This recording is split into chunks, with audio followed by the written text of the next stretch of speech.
జిల్లాలో సోషల్ మీడియాలో వైరల్ అవుతున్న వార్తలను నమ్మవద్దని పౌల్ట్రీ రైతులు అంటున్నారు. బర్డ్ ఫ్లూ వల్ల మనుషులకు ప్రమాదం జరగడం వదంతులు చెబుతున్నారు. బర్డ్ ఫ్లూ వ్యాధి పూర్తిగా తగ్గుముఖం పడుతుందని తెలిపారు.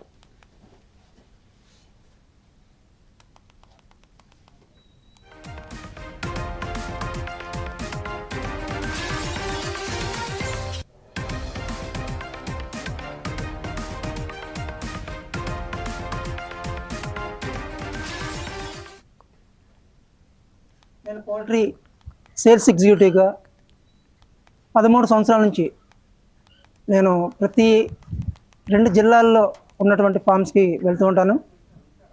నా యొక్క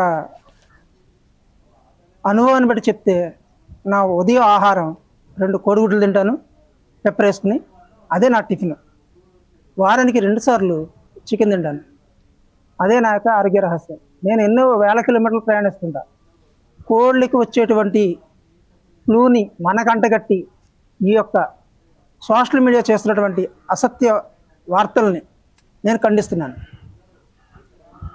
ఏదైనా కోళ్ళ నుంచి వాటి యొక్క జన్యువు వేరు, మన యొక్క జన్యువు పరంగా ఏర్పడింది వేరు.